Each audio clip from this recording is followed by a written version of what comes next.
తాకట్లో ఉన్న మీ బంగారాన్ని విడిపించి ఆ రోజు ఆన్లైన్ రేటుకి కొంటాం. Sharma gold company. నమస్కారం, వెల్కమ్ టు సుమన్ టీవీ. నేను గీతాంజలి. ప్రస్తుతం మనతో పాటు ప్రముఖ ఆధ్యాత్మికవేత్త డాక్టర్ రామచంద్రుని రమేష్ కృష్ణ గురువు గారు ఉన్నారు. వారితో మాట్లాడదాం. గురుగారు నమస్కారం అండి. గురుగారు, కృష్ణుడి గురించి ఎన్నో సందేహాలు ఉంటాయి. ఎంత విన్నా ఇంకా ఇంకా వినాలనిపిస్తూనే ఉంటుంది వారి గురించి. చిన్నవాళ్ళ నుంచి అంతేనా, చిన్నవాళ్ళ నుంచి పెద్దవాళ్ల వరకు ఆయన లీలలు అనేవి అనంతమే. అయితే చిన్నతనంలో ఆయన చేసినటువంటి ఆ చిలిపి పనులు ఎప్పటికీ గుర్తుండిపోతాయి. సాధారణంగా అంటే ఇప్పుడున్న ఇళ్లల్లో కూడా చిన్నపిల్లలు ఎవరైనా చేస్తే చిన్ని కృష్ణుడి చేష్టలు అంటూ చెప్తూ ఉంటారు. అందులో ప్రముఖమైనది వెన్న దొంగిలించడం. అంటే మాలాంటి వాళ్ళమంటే చిన్న సీరియల్స్లోనూ సినిమాల్లోనూ టీవీలు ఇలా చూసి ఉన్నాం. మీరంటే ఎన్నో పుస్తకాలు చదివారు ఇవన్నీ, కాబట్టి మీ నుంచి సరైన సమాధానం తెలుసుకోవాలనుకుంటున్నాం. ఎందుకు ఆయనకి వెన్న దొంగ అనే పేరు వచ్చింది? వెన్న దొంగిలించడంలో ఆంతర్యం ఏంటి అసలు అనేది? మంచి ప్రశ్న అడిగారండి. అసలు కృష్ణుడు ఎవరు, ఇక్కడ నుంచి మొదలెట్టాలి మనం. అంతేనా? అంతే మరి. ఇప్పుడు కృష్ణ పరమాత్మ అని ఆయన్ని పరమాత్మ స్వరూపం అన్నాం. పరమాత్మ స్వరూపం ఆయన అయితే జీవాత్మలు మనం. ఆయనకి మనకి ఏమన్నా భేదం ఉందా? లేదు. ఇప్పుడు ఆయన ఏవైతే అక్కడ ఒక లీలల్లాగా చూపించాడో అదన్నీ కూడా మానవులుగా మనం అనుభవిస్తున్నటువంటివే అంతా కూడా. శ్రీకృష్ణుడి జన్మ దగ్గర నుంచి మొదలు పెట్టుకొని మీరు ఈ తత్వాన్ని గనక పరిశీలన చేస్తే ప్రతి అణువులోనూ కూడాను మానవ జీవితంలో జరిగేటువంటి విషయాలే అక్కడ జరిగినాయి. ఇప్పుడు మన మనస్సు రకరకాలుగా పోతూ ఉంటుందండి. ఈ రకరకాలుగా పోతుండేటువంటి మనస్సుతో మన యొక్క జీవితం అనేటువంటిది బంధింపబడి ఉంటుంది. అంతే కదా. ఇప్పుడు మన మనస్సు ఇప్పుడు మీరు మంచి వైపు పోయారనుకోండి మంచి జరుగుతుంది, చెడు వైపు పోయారనుకోండి చెడు జరుగుతుంది. అంతే కదా జరిగేది, అవునా? కాబట్టి మనస్సు ఎప్పుడు స్థిరంగా ఉండదు. ఏది మంచి కనపడిందో, ఏది మనకి ఇష్టమైనది కనపడిందో దాని వైపు పరుగులెత్తుతూ ఉంటాం. అలాగా మనం పరుగులెత్తుతూనే ఉంటాం. ఇలా పరుగులెత్తేటువంటి ఈ మనస్సుని తన అధీనంలో పెట్టుకున్నటువంటి వాడు, మన జీవితాన్ని అధీనంలో పెట్టుకున్నటువంటి వాడెవడు? కంసుడు. ఏమండి, వసుదేవుడు, ఈయన పేరు వాసుదేవుడు. వాసుదేవుడు కుమారుడు, వసుదేవుడు తండ్రి. వసుదేవుడు అనే మాటకి అర్థం ఏమిటి? వసు అంటే ఈ భూలోకంలో ఉన్నటువంటి వాడు అని చెప్పి అర్థం. అవునా? ఇక్కడ ఉండి ప్రకాశించేటువంటి వాడు. దేవకి అన్నా కూడా దివ్ అనేటువంటి ధాతువు నుంచి దేవకి అనే మాట వచ్చింది. కాబట్టి ప్రకాశించేటువంటిది అని అర్థము. సహజంగా ప్రకాశించే గుణం ఉంది. కానీ ఇప్పుడు సహజంగా మంచి గుణాలు కలిగినటువంటి వీళ్ళిద్దరూ ఆ మనస్సు అనేటువంటి దాని చేత బంధింపబడ్డారు. ఫస్ట్ మీకు సీన్ ఓపెన్ చేయంగానే కనపడేది ఏమిటి? కంసుడు దేవకి వసుదేవుళ్ళని రథం మీద పెట్టుకొని తీసుకొని పోతూ ఉన్నాడు. అక్కడ కదా ప్రారంభం అయ్యేది. అప్పుడే కదా మొట్టమొదట ఆయనకి ఆకాశవాణి వినిపించింది. ఏమని? ఇదిగో అయ్యా వీళ్ళ అష్టమ సంతానం వల్ల నీకు మృత్యు ఉన్నది అని చెప్పి చెప్పింది. ఇప్పుడు ఈ రథం అంటే ఏమిటి? ద్వంద్వము అంటాం మనం. ఈ ద్వంద్వంతో నడిచేటువంటి మన జీవితం, మంచి చెడు మంచి చెడు మీద మన జీవితం నడుస్తూ ఉంటుంది. అదే రథం. కఠోపనిషత్తు అదే చెప్పింది మనకి. అంటే మనం అంత లోపలికి వద్దులేండి, మనం ఇప్పుడు ఊరికే పైన మాటలు చెప్పుకున్నా కూడాను మన జీవితం ఇలా నడిచిపోతూ ఉంటుంది. ఈ నడిచిపోయేటువంటి ఈ జీవితము ఇప్పుడు హైజాక్ చేసి పడేసాడాడు. ఎవడు? కంసుడు అనేవాడు. ఎవడా కంసుడు? రజోగుణ ప్రధానమైనటువంటి వాడు కంసుడు. ఇప్పుడు రజోగుణం వశంలో పడిపోయినటువంటి జీవితము మళ్ళా ఎవరి దగ్గరికి రావాలి? సత్వగుణ ప్రధానుడైనటువంటి పరమాత్మ అధీనంలోకి రావాలి. అది ఎప్పుడు జరుగుతుంది? ఆయన ఎప్పుడు ఇక్కడ సాక్షాత్కరిస్తే అప్పుడు జరుగుతుంది. దాన్ని ఎవడు మళ్ళీ దోవలోకి పెడతాడు? ఆయనే దోవలోకి పెడతాడు. కాబట్టి ఆయన ఇక్కడ ఈ విధంగా అవతరించాడు. ఎప్పుడైతే ఆయన అవతరించాడో వెంటనే వసుదేవుడికి ఏమైపోయింది? బంధనాలన్నీ విడిపోయినాయి దానంతటదే. అంటే ఏమర్థము?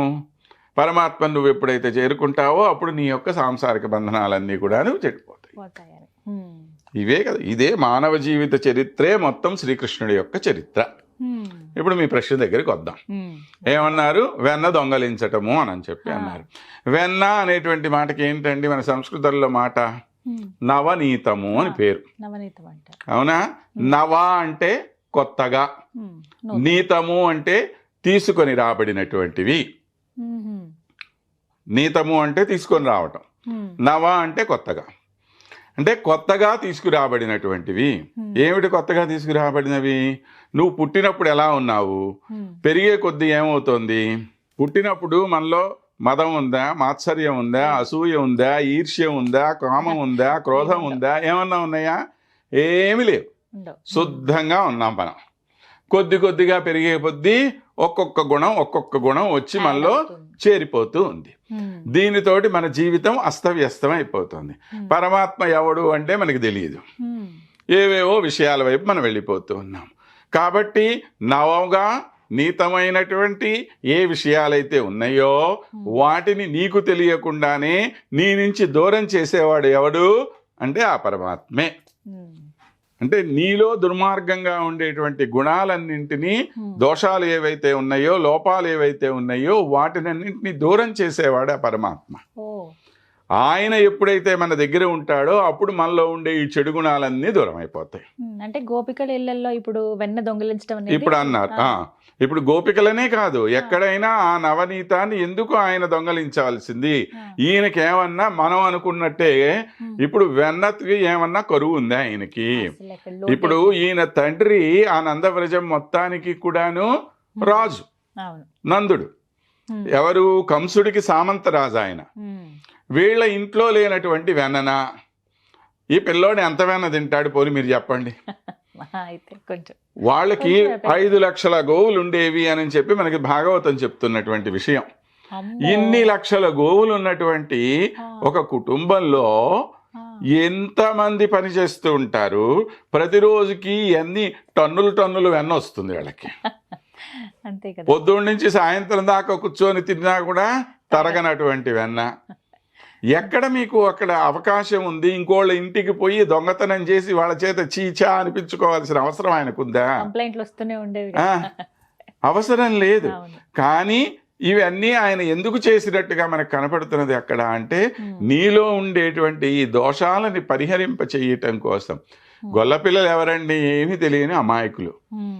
వాళ్ళకి తెలిసింది ఒకటి ఏమిటి అంటే కృష్ణుడి మీద అనన్యమైన భక్తి. ఇక రెండోది లేదు. కృష్ణుడి కోసం ఏమైనా చేస్తారు వాళ్ళు. అలాంటి భక్తి కలిగిన వీళ్ళలో ఉండేటువంటి దోషాలని తాను స్వీకరించటం అనేటువంటిదే అక్కడ ప్రధానమైన విషయం. కానీ ఆ వెన్న దొంగలించడానికో ఆ వెన్న తినటానికో ఈయన పోయాడు ఇవి అంతా కూడా మనకి ఏంటో తమాషాగా చెప్పుకోవటానికి కథలు ఏమన్నా ఉంటాయి. కానీ అంతరార్థం మాత్రము వెన్న దొంగ అంటే ఇదే. అందుకనే మనం కూడా కృష్ణాష్టమి పూజ చేసినప్పుడు ఖచ్చితంగా వెన్న పెడతాం ఆయనకు. ఇప్పటికీ వెంకన్నకు కూడా అదే పెడతాం. ఆయన కృష్ణుడే కదా, ఇంకెవరు మరి. నవనీతం మరి పొద్దున్నే నవనీతం పెడతాం. పరమార్థం అది అంతే. ఎందుకంటే అది ఈ వెన్న తీసుకోవటం అనేటువంటిది కూడా మనకి తెలియకుండా వెళ్ళిపోతుంది. అది దానిలో ఉండే ఒక గుణం కదా అది. మీరు వెన్న రాసుకున్నారనుకోండి చేతికి, మీ కంటికి కూడా కనపడదు కదా అది. ఇంకా అలా వెళ్ళిపోతూ ఉంటుంది అన్నమాట.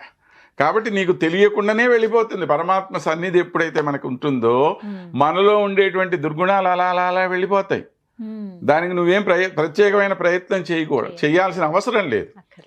మన ప్రయత్నం ఓన్లీ పరమాత్మని చేరేటువంటి ప్రయత్నం. అది చేస్తే ఇవన్నీ పోతాయి.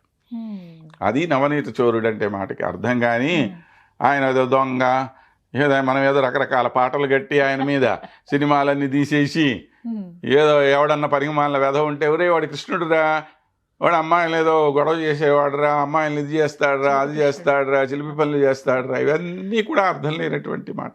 పోలికలు పోల్చుకోవడం అంతే. ధన్యవాదాలు గురుగారు. నమస్కారం.